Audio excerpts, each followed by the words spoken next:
Je vais vous faire une confidence. Tu peux me raconter tout ce que tu voudras. C'est merveilleux d'entendre parler comme ça. Et vous avez fait comment pour entrer dans le cinéma? C'est quoi? C'est intime? C'est privé? C'est personnel? Écoute, laisse-moi parler tout de même. On est du verbe naître, on est des comédiens. Au cinéma, c'est comme ça et pas autrement. Un fauteuil pour deux sur Séance Radio. Dans un fauteuil pour deux aujourd'hui, j'ai le plaisir de recevoir le réalisateur Chabi Molia pour son 3e film, Comme des rois, avec Cadmerade, Cassemo Teclin, Sylvie Testu, entre autres, un film aigre-doux qui nous plonge dans l'histoire d'un père de famille, comme beaucoup de pères de famille, qui fait tout pour joindre les deux bouts, même si parfois il faut dépasser certaines limites. C'est drôle, c'est poignant, porté par le duo, un très beau duo, Cadmerade et Cassemo Teclin. Je vous propose d'écouter un extrait de la bande-annonce. Non, Michel, mais je vais pas y arriver, moi. Une semaine, donne-moi un mois. Non. Marie qui m'a parlé d'un truc, c'est un truc facile qu'on pourrait faire. Non, mais arrête. Non, mais de toute façon, je peux pas. Je vous ai dit, 70 € c'est trop cher. Attendez, pour 3 bouteilles, grand cru classé. Monsieur, on peut savoir ce que vous faites là? Le coup du vin à prix cassé, c'est ça? Vous avez une carte professionnelle? Ah oui, très bien, je connais. Non, c'est des gens sérieux, ça. C'est quoi comme vin? Ah oui, Saint-Émilion 2007, c'est bien ça, non? Moi, je voulais prendre. Attendez. Je vais vous les prendre. Ouais, tu vas faire du mouton au-dessus. Un tiers de Cahors, un tiers de Boulawan. Pour le dernier tiers, tu mets moitié Pinot, moitié Sidi Ibrahim. C'est trop dangereux ce que tu lui fais faire. Dans 6 jours, on va être tous à la rue. Putain, mais tu te mets dans le crâne, ça, ou non, Mika? Chabi Molia, bonjour. Bonjour. Alors, certains vous connaissent déjà soit par vos livres, soit par vos 2 premiers films, mais d'autres vont vous découvrir avec Comme des rois. Alors, prenons, si vous voulez bien, quelques minutes pour parler de vous. Comment vous êtes passé de la littérature à la réalisation? Ça s'est fait très progressivement. J'ai été d'abord invité à écrire des scénarios. Voilà, ma sœur faisait l'école de la Fémis et elle avait envie que je l'aide, voilà. Et quand vous commencez à écrire des scénarios, au fond, vous êtes déjà en train de penser à la mise en scène parce que vous imaginez déjà des manières dont les acteurs vont dire certaines phrases, la manière dont peut-être la caméra va filmer certaines scènes. Et j'ai eu, à un moment donné, je me suis dit, mais pourquoi rester au milieu du gué? Pourquoi transmettre ce texte à un metteur en scène? J'ai eu envie de traverser la rivière. Donc j'ai commencé comme ça, par des courts-métrages. Et j'ai eu, sur mon premier court-métrage, vraiment un coup de foudre avec ce métier. J'ai le souvenir que je pouvais plus dormir la première nuit suivant le premier jour de tournage parce que j'aimais ça, j'aimais la direction d'acteur, j'aimais réfléchir à un cadre. J'ai senti que j'avais envie de faire ça, donc j'ai continué. Alors, donc c'est avec ces courts-métrages, est-ce que du coup c'est en fabriquant qu'on devient artisan du cinéma? Pour moi, oui, parce que j'ai vraiment pas fait d'école. Je dirais que mon école, ça a été le roman. Le roman, c'est quand même déjà saisir des personnages et raconter un parcours.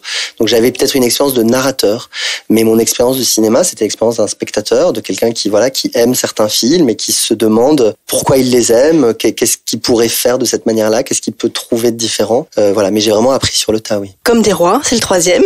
Et il est né comment, celui-là? Il est né... le vrai point de départ, c'est que moi, je crois que j'ai un tempérament à me faire arnaquer, parce que je suis crédule, j'aime bien qu'on me raconte des bonnes histoires, et un arnaqueur arrive toujours avec une belle histoire à vous raconter. Donc un jour, dans un train, comme ça, je me suis fait délester de 20 €, c'est pas grand-chose, par un type qui a eu beaucoup de mal à me les extorquer. J'étais très méfiant. J'ai pensé à sa vie après. J'étais dans le train et Mais il vous a raconté quoi? C'était une histoire très compliquée de billets de train à acheter. En fait, mais justement, l'histoire était très embrouillée, mais il avait beaucoup de ressources pour broder autour. J'ai même fini par lui dire, je sens que vous allez jamais remonter dans ce train. Laissez-moi votre manteau.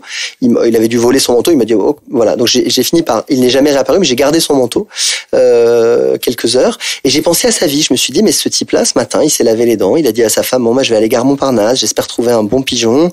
Et puis le soir, il est peut-être rentré en disant, ouais, aujourd'hui c'était un peu difficile, les gens ils se méfient de plus en plus, puis en France il y a de moins en moins d'argent. Enfin voilà, je me suis dit, au fond, c'est un métier qu'on réprouve, mais c'est un métier.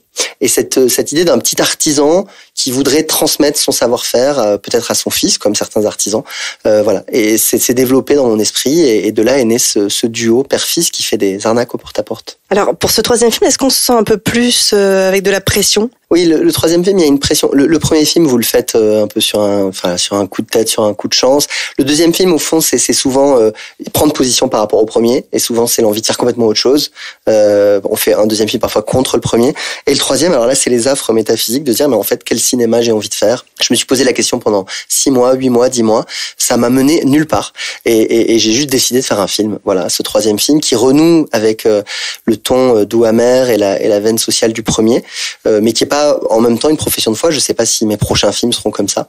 J'ai juste arrêté de me poser cette question qui est trop vertigineuse, de se dire, mais quel est le sens de mon œuvre? Quel est mon cinéma? Vous voyez, ces questions qui sont écrasantes et qui aident pas à avancer. Alors, Julie Gaillet, Denis Podalides, Mathieu Demy, dans vos premiers films, vous vous entourez déjà de super comédiens, et pour Comme des rois, c'est encore le cas. Vous avez tout de suite pensé à casser Motéclin et à Cadmerade, ou encore même à Sylvie Testu? Non, ça s'est fait par tâtonnement. C'est souvent comme ça un casting. J'ai eu une sorte de signal d'alarme qui était de me dire, le père est un escroc, c'est un père qui est un peu étouffant pour son fils, donc c'est un personnage qui a une forme de noirceur, et en même temps, j'ai pas envie que ce soit un salopard, j'ai pas envie qu'on le déteste, j'ai pas envie de rentrer dans ce truc-là binaire, un méchant, un gentil.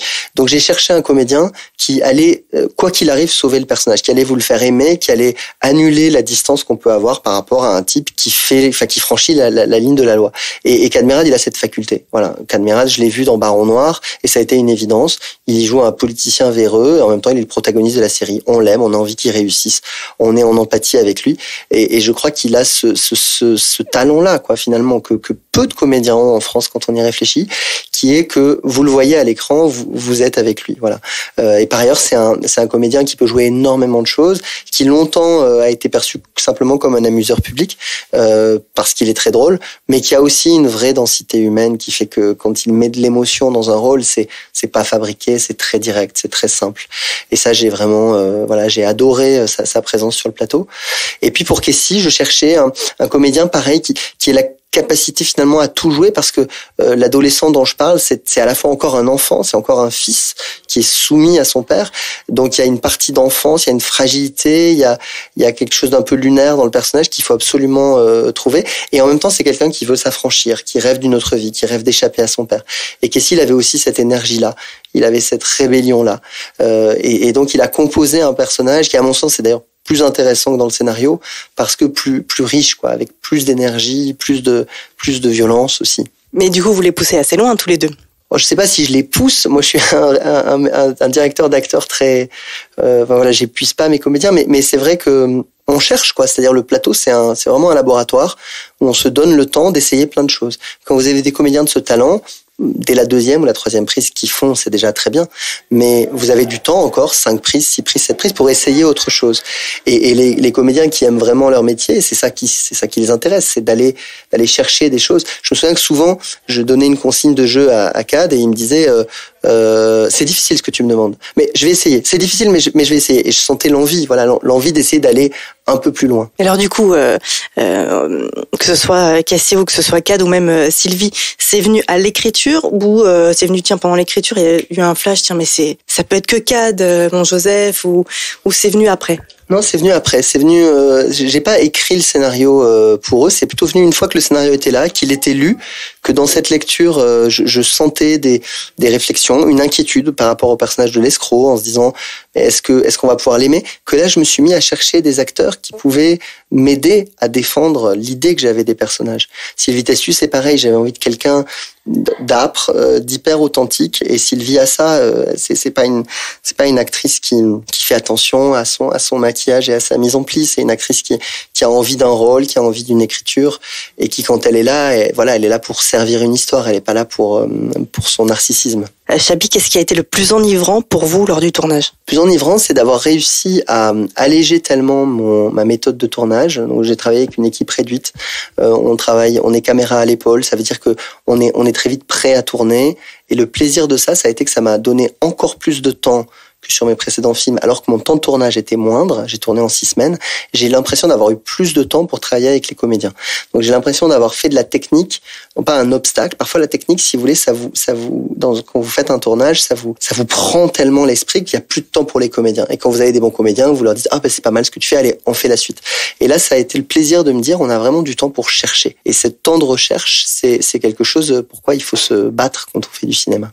Cadmerade donc joue Joseph, ce père de famille qui a créé sa petite entreprise d'escroquerie, comme vous l'avez dit. Est-ce que la vie est une escroquerie? En tout cas, la vie, je crois, on est tous un peu des personnages de fiction. On est tous un peu en train d'inventer nos vies. Si vous avez un compte Facebook, vous êtes un escroc. C'est-à-dire, vous faites croire à tous vos amis que tout va bien, que vous allez de paysage magnifique en paysage magnifique. On est tous un peu pris dans des rôles sociaux. Et le petit escroc, lui, la particularité, c'est que c'est son métier. Il a un savoir-faire là-dedans. Il est très bon pour mentir. Mais le problème, ça va être de se dire, mais où est-ce que je mets la limite? À qui est-ce que j'arrête de mentir? Le père, Joseph, il n'y a pas de limite. On peut mentir à tout le monde. Le fils, Mika, il voudrait mettre des limites. Il y a des gens à qui il veut pas mentir, notamment les gens qu'il aime. Quand il rencontre une jeune fille, il se dit que la seule manière dont il peut l'aimer, c'est d'arrêter de lui mentir, quitte à mettre en danger la relation. Mais il faut dire la vérité. Et il faut avoir ce courage-là. Tiens, j'ai récupéré une guitare électrique. Pas que tu trouves un acheteur pour 500 balles, pas moi. Tu peux attaquer ça dès demain? Ouais. Et sur la banque, tu récupères 30 € pour toi. Ah mais non, t'inquiète, ça va. Ah non, ça c'est important, hein. Tu bosses, tu gagnes. Hein. Tiens, regarde ce que j'ai trouvé. T'auras plus besoin de prendre le bus. Regarde.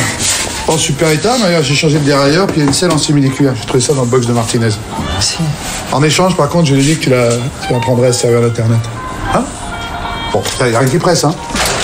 Comme des rois, donc c'est un doux mélange entre l'humour de certaines situations d'arnaque et la dureté de la vie. Comment vous avez réussi à faire cet équilibre? Déjà, donc juste avant ce film, j'ai fait Arte m'a proposé de faire un documentaire que j'ai tourné avec ma sœur Agnès pendant un peu plus d'1 an dans un quartier assez difficile d'Aubervilliers. Et j'y allais, moi je connaissais pas bien les quartiers populaires, donc j'y allais pétri de clichés sur la banlieue. Je m'attendais à trouver Grozny, je m'attendais à trouver une zone de désespérance, la misère absolue, etc. C'est pas du tout ça que j'ai trouvé. Et pour reprendre votre expression, j'ai trouvé un doux mélange. C'est-à-dire j'ai trouvé des situations d'extrême précarité, mais j'ai trouvé des gens qui avaient la niaque, j'ai trouvé de la tchatche, j'ai trouvé des gens qui avaient envie de sortir du quartier, qui avaient envie de s'inventer une autre vie. Donc j'ai pu faire ce film aussi avec la conviction que si j'ai envie de mélanger le drame et la comédie, c'est parce que la vie elle-même ne cesse de mélanger le drame et la comédie, même dans les situations qui, vues de loin, semblent les plus désespérées.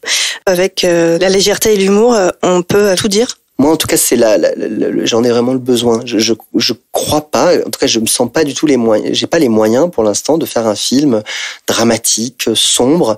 J'ai l'impression comme si justement là, c'était moi l'escroc. C'est comme si je me mettais dans un rôle solennel comme ça. Moi, j'ai besoin de légèreté, j'ai besoin d'humour. Je sais que quand il m'arrive une catastrophe dans la journée, je sais pas, quand je suis en panne sur l'autoroute, je me dis ouais, mais au moins quand je vais le raconter à mes copains, ce sera marrant. Voilà. Et c'est ça qui me sauve. Et j'ai eu envie de sauver aussi mes personnages comme ça. En tout cas, c'est un film lumineux. On a aussi envie de les sauver quand on les voit, quand on découvre le film. Il y a aussi la BO. Moi, j'ai eu l'impression qu'elle était toujours positive malgré toutes les galères que les personnages pouvaient avoir tout au long de l'histoire.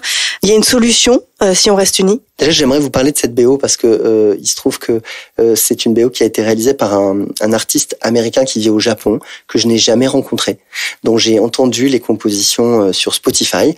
Et un beau jour, on lui a appelé pour lui dire est-ce que tu voudrais faire la bande originale du film?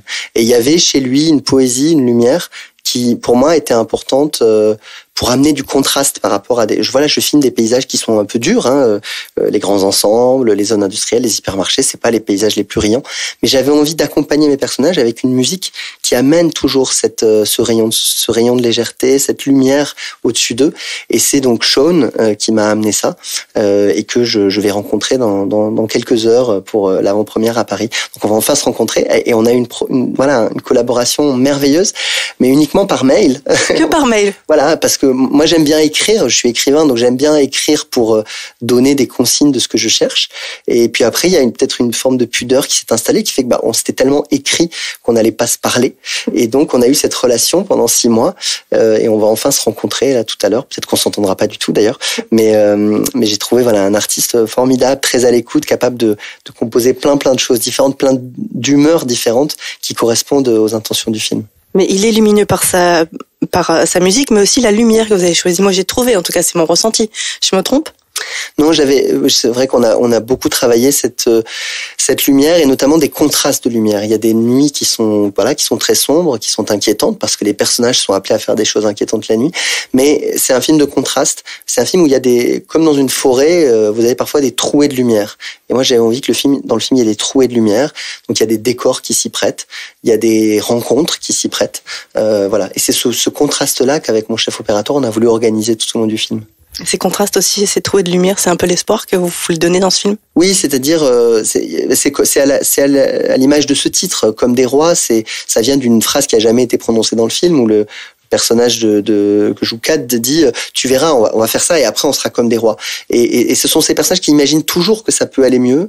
Et ben comme ils sont comme ça, mon film leur ressemble. Mon film n'est pas un film sur une espèce d'horizon bouché. Il y a toujours, même si c'est des bras cassés, on sait pas vraiment s'ils vont s'en sortir. Ça se terminera pas par un grand happy end incroyable, invraisemblable, mais il y a chez eux une envie effrénée d'aller vers la lumière. Et comme on parle de répliques, quelle est votre meilleure réplique? Oh, comme ça, au débeauté, est-ce que je vais trouver? Je sais pas. Je sais que celle qui me touche le plus, c'est la dernière. Voilà, je peux pas en dire plus, mais j'ai trouvé qu'elle était très difficile à jouer et je suis vraiment heureux d'avoir eu Cadmerade pour la dire. Alors moi je peux en dire une qui va pas spoiler quoi que ce soit. Elle est dans la bande-annonce. Faire le guignol au théâtre, c'est mieux qu'une vie de petit escroc. Oui, c'est sûr que le père, pour lui, que son fils veuille monter sur scène, c'est inimaginable. Donc il lui dit je te vois pas du tout là-dedans, faire le guignol avec du maquillage et tout. Et son fils le reprend de voler et lui dit parce que je sais pas, mais en tout cas c'est peut-être mieux qu'une vie de petit escroc. Et Kat va dire c'est comme ça que tu me vois. Et son fils ne répond pas. En tout cas, on va aller découvrir ce film dans les salles de cinéma. Si vous deviez dire à une amie, va voir le film parce que... Oh, je sais pas. Qu'est-ce que je lui dirais? Je lui dirais, vas-y si tu veux voir les quartiers populaires autrement que quand on les montre à la télévision et que les voitures brûlent. Allez, un petit souvenir de tournage avec toute votre équipe. Oh, moi, une chose à laquelle je pense, on a eu très très froid en faisant ce tournage. C'était il y a un peu plus d'un an. L'hiver était rigoureux et j'ai un souvenir de Cadmerade dans sa propre voiture en train de se changer entre deux scènes sur un parking d'hypermarché. Et là, quand vous voyez ça, vous vous dites, j'ai vraiment de la chance qu'il y ait encore des comédiens de cette envergure-là qui soient prêts à tout pour jouer dans un film. Merci Chabib, bravo. C'était un très bon moment de cinéma et j'espère que le public sera touché par ce film Comme des rois. À voir absolument. Merci beaucoup, à bientôt sur Séance Radio. Merci beaucoup, à très bientôt. Au revoir. Tu veux te remettre au boulot? Faut un partenaire. Toi et moi, ça roulerait bien, on ferait 50-50, tu es en formation là. J'ai envie de continuer là-dedans, moi. Ah ouais, c'est quoi ce que tu faisais là? J'avais besoin d'argent, c'est tout. Je te laisse faire ça. Ah bah c'est peut-être pour ça que ça marche pas. Et t'as d'autres projets du coup? Ouais. Mais c'est quoi? Je vais faire une école à Paris. Une école? Une école de quoi? De théâtre, pour devenir acteur. Je commence là en septembre. Et ils t'ont pris dans cette école? Il faut que je passe une audition là bientôt. Ah, bon, c'est pas encore fait alors. Mais t'as envie de faire ça toi? Ah ouais? Ouais, j'aime ça. Mais t'es bon? Je crois un peu. Franchement, je te vois pas faire ça. Faire le guignol avec du maquillage et tout. C'est mieux qu'une vie de petit escroc, non? Parce que c'est comme ça que tu me vois toi. Comme un petit escroc. Un fauteuil pour deux sur Séance Radio. François Truffaut disait que Johnny Guitar avait été fait sur mesure pour John Crawford. Tous les premiers lundis du mois à 19h sur Séance Radio, retrouvez Flashback. Le film a en effet la réputation d'être le tournage le plus dangereux de l'histoire du cinéma. Pour tout connaître de l'actualité des grands classiques du 7e art, avec Antoine Cyr et Antoine Julien et sur toutes les applications podcast.